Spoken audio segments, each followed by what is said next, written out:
Hello and welcome back to Supposedly Fun. My name is Greg. We are nearing the end of October, which means it's book haul time. Time to talk about the books that I brought into my library in the month of October. I am really excited about these. It's a small, but I think very solid group of books, and I can't wait to talk about them.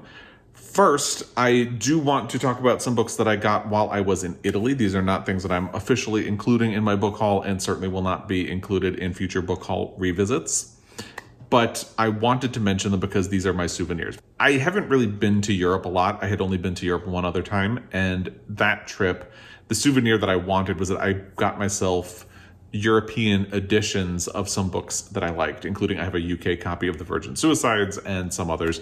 So I wanted to do that again. And so all of these books are in Italian. There are 4 of them. One was picked out by Joel. The first one is one that I had deliberately been seeking out while we were in Italy. It is an Italian edition of Morris by E.M. Forster. Somebody had pointed out that this is actually a photo of a poet, and I'm forgetting who the poet is. Let me see if there is an explanation. Well, it's all in Italian, so I can't tell you. But this is not E.M. Forster on the cover. I don't know why they would have done it that way. But Morris is one of my favorite books, probably my favorite book, and for that reason, I really wanted to have a copy. I struggled a little bit because it felt like A Room with a View is a Forster book that would have made more sense in Italy or in Italian, but I went with my heart and selected this one. So that is the first book that I got as a souvenir from Italy. The next one was a copy of Beloved by Toni Morrison. It has that, you do see this beautiful cover in the United States. I don't own a copy that has this look, so I grabbed it. This is something that I read earlier this year and really loved. And I love Toni Morrison, so it felt like this is definitely an author that I would support and a book that I would support and that I will be happy to have in Italian in my collection. I do like The Great Gatsby. It's not one that I was seeking out. However, this edition of it is just beautiful. So I had to get it. And also it was in a bookstore in Bologna called Libreria Trame. I don't know how you actually pronounce it. It's Trame. And the owner of that store, Nicoletta, is a wonderful woman. That is actually where I also got this Italian copy of Beloved. And we got a couple of books from her because she was so great that we really wanted to support her store in addition to the souvenir angle. So I picked up this as well. And Joel got a cookbook that is inspired by books and movies. So it's breakfast ideas that all come from books, movies a little bit, but mostly books. Like there is actually, I think, an Eggs Benedict recipe that is based on The Great Gatsby, and that was kind of fun. And then the final book that I got from Italy is an Italian version of Call Me By Your Name. This is something that Joel had picked out, and a little bookmark just fell out of it. But yeah, so beautiful cover, and in Italian, it feels like a very Italy appropriate book since that's where it is set. So that is the final bookish souvenir that I got in Italy. These obviously will not be shelved with my regular books, but they are going to be beloved and nice little keepsakes of a really great vacation. So I'm going to put them over here. Now let's get into the actual books that I brought into my library. There are 5 of them. And again, I'm really excited about all of them. 2 of them I've already read, which is becoming a thing for me. In my last 2 book hauls, I'll link my most recent book haul in the description box down below if you'd like to go down a rabbit hole and watch more of these. I have read most of the books that I brought into my library, which is a new thing for me, and I'm really happy about it, and I kind of hope it continues.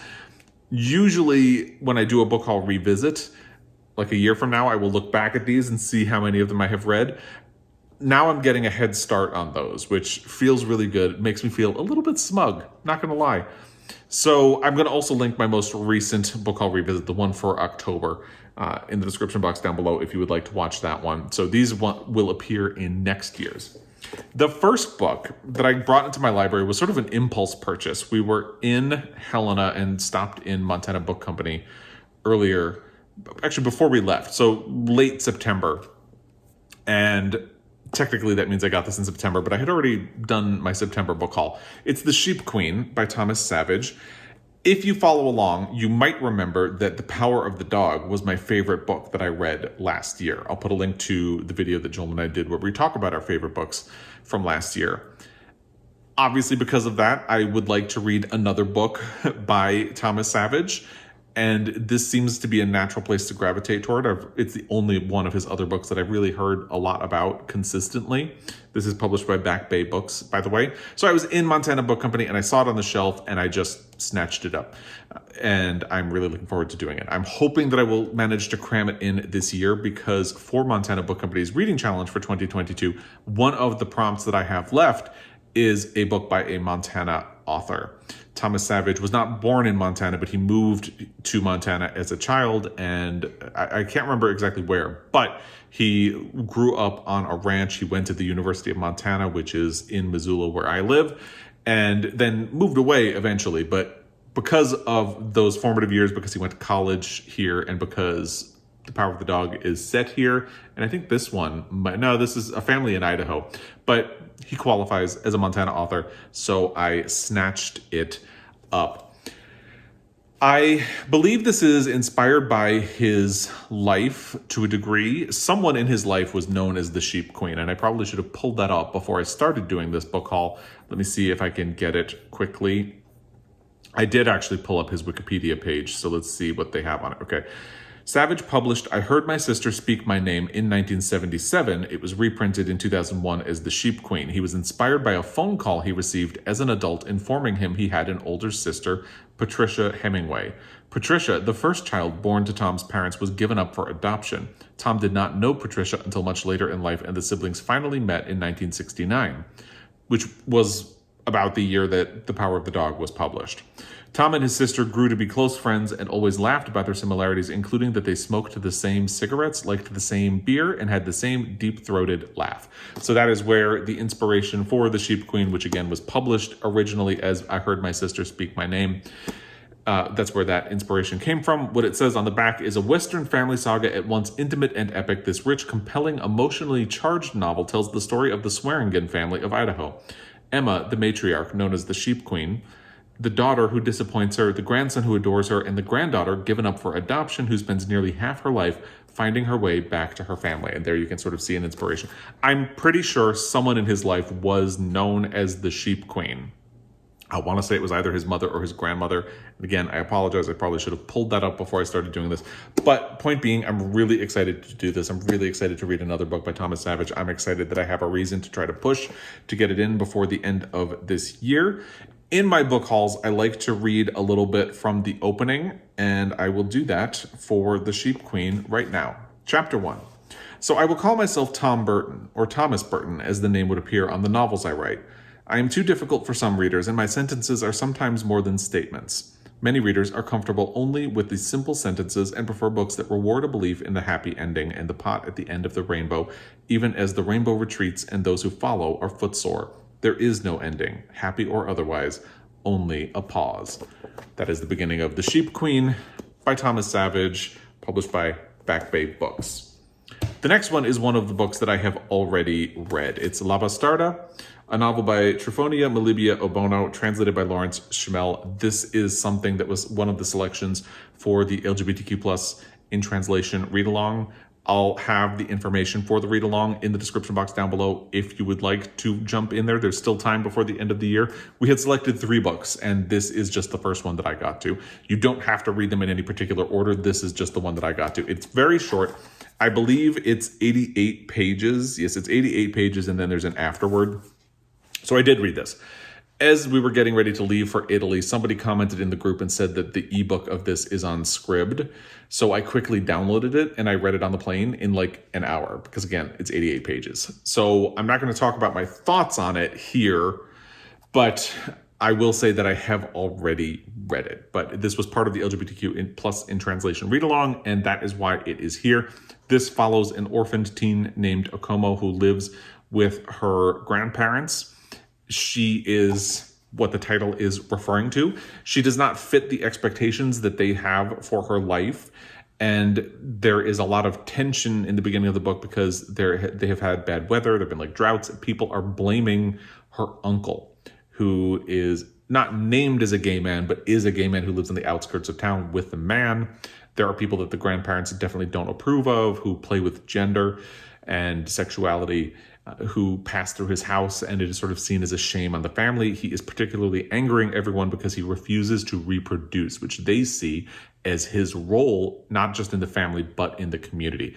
It's really about the tension between family and community expectations and what you as a person would like to do, your sense of freedom, your sense of agency over your own life. And this is set in Equatorial Guinea, I believe. That is where the author is from. So it was definitely a perspective that we really wanted to try to fit in the LGBTQ plus in translation read along. I'm really glad I read it.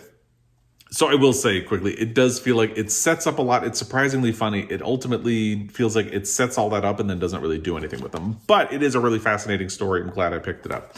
So that is what I'll say right now. This is published by Feminist Press, which gives you an idea of how it really centers Okomo's story and the difference between what her family expects of her. And even her grandmother is struggling with the sense of community expectation because her husband has taken on another wife. And there's a lot of tension between the grandmother and the other wife, who now has children of her own. And that's really interesting as well. Here is a bit from the beginning of the book, which is dedicated to all who suffer due to or advocate in favor of a way of life adapted to individual and collective freedoms. Here is the opening. My grandfather was upset that I wanted to find my biological father. That's why he called a family meeting first thing in the afternoon with two goals in mind. The first, to convince me that my father was a degenerate. The second, to accuse me of betraying the principles of the Fang people. He was seated in a comfortable armchair near the main door to our kitchen, a lean-to made from wood and thatch. He stared at me disappointedly. That is the opening to La Bastarda by Trifonia, Melibea, Obono, and translated by Lawrence Schimel. And I would recommend it if you are interested. And again, the information for the LGBTQ plus in translation read along will be down below. We are kind of exploring what the format for next year will be. It will continue. The next book that I brought into my library is the other one that I have already finished. And actually, I listened to the audio of this on the plane on the way back from Italy, and I finished it after we got home. It's Winter Love by Han Suyin. I really liked the book, which unfortunately has this little flap on it that is very reflective, so the ring light is picking up a lot of it. I apologize. I'll try to hold it in a way that you can see what is going on here. So I really liked this. It was giving me vibes of Patricia Highsmith's The Price of Salt, which is what the movie Carol was based on. And in fact, that book is now more frequently called Carol than it is called The Price of Salt. And I liked it. I enjoyed it a lot. Nothing about the description of this book says that it is not a contemporary book, like something that was published now. And that is actually the case. When I got to the end of the book, my mind was blown because it gets to that part where the narrator says, "This is so-and-so. Thank you for listening to this book, published by Han Suyin, copyright 1962. And the copyright 1962 was what really blew my mind. It was like, wow, this is not a contemporary book at all. It's a book that was published in 1962, set during World War II, about two women in love. And that is the moment when I said, I need to have a copy of this book for my library. So I called Montana Book Company. They had it in stock and they shipped it to me. And here it is. And it is published, I can't see because of the little flap over the cover. It's published by McNally Editions. So if you take off that flap, that's what it looks like. And I really like this. I would definitely recommend it. So it deals a lot with the sense of austerity when you were living through World War II in the UK. There were restrictions on what you could purchase and how much you could purchase. And Han Suyin sort of plays with that to tell the story of two women in love. One of them is married to a man. And Bettina, whose nickname is Red, is the main character. Mara is the woman that she falls in love with. Mara is married to a man. They're students in college, and they form a relationship. And the reason I say it gives me vibes of Patricia Highsmith's The Price of Salt is that in The Price of Salt, there's a very complicated dynamic between the two women at the center of the story. And sometimes it almost seems like they hate each other. So Bettina, or Red, really lashes out. She can be very temperamental and angry and hostile even toward Mara because of this situation that they have been forced to live under. And one of the things I really love about it is that Suyin does a great job making you understand why Red acts the ways in which she does. And I really appreciated that a lot. I found it very interesting. Again, short book. I'm into tiny books lately. It's kind of surprising. The audio is like 2 hours, maybe 2.5 hours. I'm looking for the page count right now. It's 153 pages. So you could devour this in a single afternoon. The only reason I didn't finish it on the plane is that I started it kind of late. I went down a rabbit hole trying to start another book, and I wasn't really liking it, but I tried to make it work, and then eventually I started something else. So you could definitely do this in a single day if you wanted to. I'm a big fan. I would recommend it, and I hope more people pick it up. So when I found out that it was published in 1962, I looked up Han Suyin. Han Suyin is the woman who wrote the book A Many Splendored Thing about her experience meeting an American soldier and falling in love. That was turned into the movie Love is a Many Splendored Thing. I did not know that. Again, my mind was blown when I found these things out. This, I believe, is the only thing she ever wrote that has any kind of LGBTQ plus element to it, and yet it is really deeply, profoundly empathetic toward the characters and their situation. Again, it really plays with austerity because that mirrors the way in which the protagonists have to live because of their sexuality and what they have to accept in respect to or in conflict to what they want. And I thought that was very interesting. So here's a little bit of the opening of this book. It was 9 a.m. on the center courtyard at the Horsham Science College. I was a second-year student. September 20th, 1944. London, September. Young. Not stark cold, but flabby. Shiver-making. Viscous. Yellow-gray chills sticking to the stones and pillars of the courtyard. All the girls were there. Our year and the third year, and the new first years huddling together, embarrassed and dumb. High-voiced, self-consciously laughing groups reformed, much the same twosomes as last year, moving about together again. It was a duffel coat and Macintosh year. Everyone seemed to wear one. I can't see any other color about except Mara's. To me, she glowed in green and blue tweeds, standing all by herself on high heels, while colorless fawn grays eddied around. That is the opening of Winter Love by Han Suyin. Gorgeous writing. I hope that gave you a good sense of it because I'm a big fan of that book, and I hope more people discover it and enjoy it as much as I did. So the final 2 books that I brought into my library in October are ones that I have not read. The first one is something that I'm really hoping to get to before the end of the year. I've already heard people mentioning that they have either finished it or are in the process of reading it, and I have total FOMO. I'm trying to finish another physical book before I pick it up, and I really want to get to it. It's Demon Copperhead by Barbara Kingsolver, which was blessed by Oprah, and I had not heard that. I did not know that until the book arrived. I had pre-ordered this at Montana Book Company, so when it came out, they shipped it to me, and here it is, and that was a bit of a surprise. Doesn't mean anything, but if that's your kind of thing, there it is. I'm a fan of Barbara Kingsolver. I've mentioned that a couple of times on the channel. I really love The Poisonwood Bible. I would highly recommend that book. It was a finalist for the Pulitzer Prize.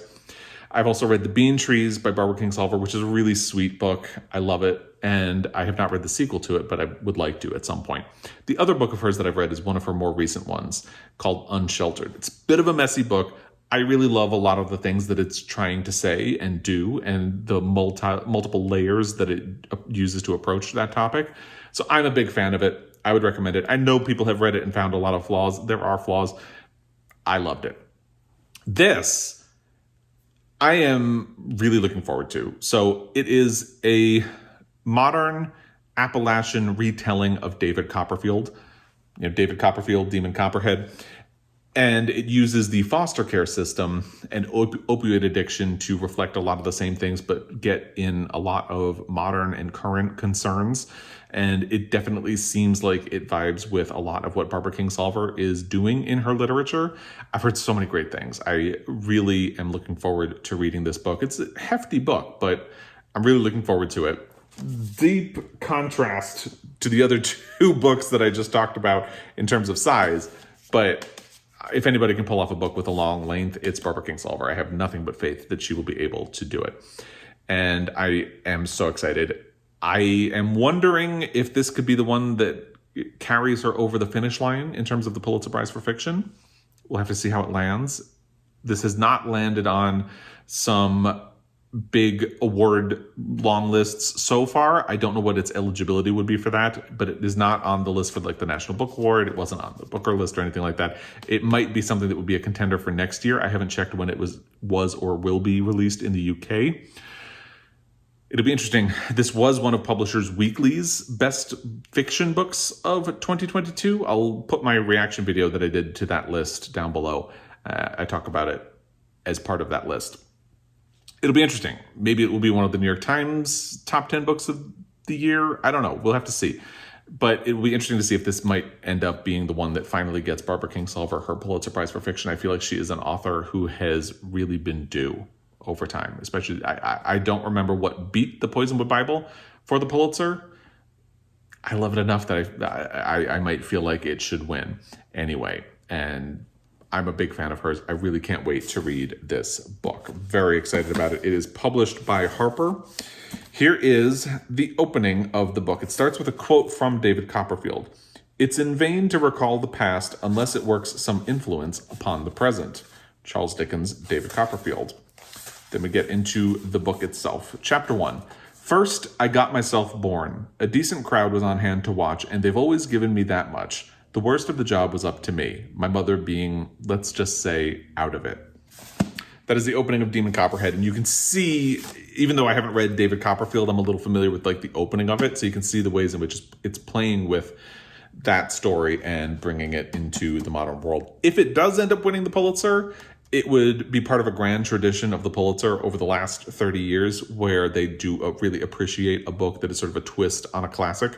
Think March by Geraldine Brooks, 1,000 Acres by Jane Smiley, and The Hours by Michael Cunningham, which may be the book that beat the Poisonwood Bible. Let me actually look into this. It was, in fact, The Hours that beat the Poisonwood Bible by Barbara Kingsolver. So that would put an interesting twist if this does end up being the book that gets Barbara Kingsolver her own Pulitzer Prize for fiction, because she was beaten by a book that was a twist on a classic, and then maybe a twist on a classic would get her hers. So anyway, that doesn't mean anything, but I'm really excited to read this book. The final book that I brought into my library in the month of October is Liberation Day, Stories by George Saunders. I was not sure I was going to grab a copy of this book. I got talked into it a little bit by Charlie, who is one of the owners of Montana Book Company. I read 10th of December when it was released, which was George Saunders' previous collection of short stories, and I thought it was fine. I think that book was hyped way too much for me. By the time I read it, people were just gushing about it and talking about it being the best thing to hit literature like ever. So I had really high expectations, and I went in and I thought it was just fine. So I went with more tempered expectations into Lincoln in the Bardo, which was the novel that came after 10th of December and which won the Booker Prize. And I was blown away. I listened to that on audio. It's a fantastic audio production. It has a full cast of characters led by Nick Offerman and David Sedaris, and it's really good. Part of me wonders if I would have liked the book as much if I hadn't listened to the audio. It's that good of an audio production. But I loved it. Still, because I've been a bit all over the map with George Saunders, I wasn't sure that I was going to be looking forward to this, but I got talked into it. And because I really like Lincoln in the Bardo, odds are I probably would have tried it anyway. So I pre-ordered it, and here it is. It arrived with Demon Copperhead by Barbara Kingsolver. And this is actually a signed copy. You know, I am always embarrassed by my signature, and I am never going to allow myself to be embarrassed by my signature again, because look at George Saunders' signature. I would never know that that is what that says, George Saunders. Fun fact for you. So I don't actually even really know what these stories are about. So I'm going to read a little bit from the jacket of the book just to give you a sense of what it is. The best short story writer in English, says Time, is back with a masterful collection that explores ideas of power, ethics, and justice and cuts to the very heart of what it means to live in community with our fellow humans. With his trademark prose, wickedly funny, unsentimental, and exquisitely tuned, Saunders continues to challenge and surprise. Here is a collection of prismatic, resonant stories that encompass joy and despair, oppression and revolution, bizarre fantasy, and brutal reality. That sounds very much on par with 10th of December, so it's going to be interesting to see how I respond to this. My expectations are really tempered since 10th of December, so maybe it will go better than that book did. Now, it's a little weird to read a bit from the beginning of a short story as opposed to the beginning of a whole novel, but I'm going to do it anyway. So the first story is called Liberation Day, so it's what the book is named for. Liberation Day. It is the third day of interim, a rather long interim for us. All day we wonder, when will Mr. U return? To podium? Are the Untermeyers, Mr. U, Mrs. U, adult son Mike, pleased? If so, why? If not, why not? When next will we be asked to speak? Of what? In what flavor? We wonder avidly, though not aloud, for there may be penalty. One may be unpinioned before the eyes of the upset others and brought to a rather penalty area. Here at the Untermeyers, a shed in the yard. In penalty, one sits in the dark among shovels. One may talk, but cannot speak. How could one? To enjoy the particular exhilaration of speaking, one must be pinioned to the speaking wall. Otherwise, one speaks like this, as I am speaking to you now. Plain, uninspired, nothing of beauty about it. That is from the first story of Liberation Day. Yeah, this definitely seems like it will be more in the vein of 10th of December than it will be Lincoln in the Bardo. And again, it will be interesting to see how I respond to that when I do finally pick this up. I might try to cram this in before the end of the year. Some of that will depend on what feedback I get from other people who do pick this up and read it. It sounds a little sci-fi-ish, which definitely is in the vein of 10th of December. And I mean, Lincoln in the Bardo is essentially a ghost story set in a cemetery. So you can't not call it sci-fi or fantasy, but it's not as hardcore as what this seems to be. So it'll be interesting to see what I think of it. I am looking forward to it. It is published by Random House, and I would love to hear what you think of any of the books that I've brought into my library. Do you do the same thing where you get souvenirs from bookstores as you travel? I mean, I love seeing bookstores anyway, so it's probably not a surprise that I fit bookstores in on my trip to Italy, but do you, like, I can't read this book. It's in Italian, and I don't really speak Italian. So is that weird? Do you do that? And let me know what you think of any of these books. If you have feedback, recommendations based on any of them, let me know in the comment section down below. As always, I really appreciate your time, and I will be back. Until next time, happy reading.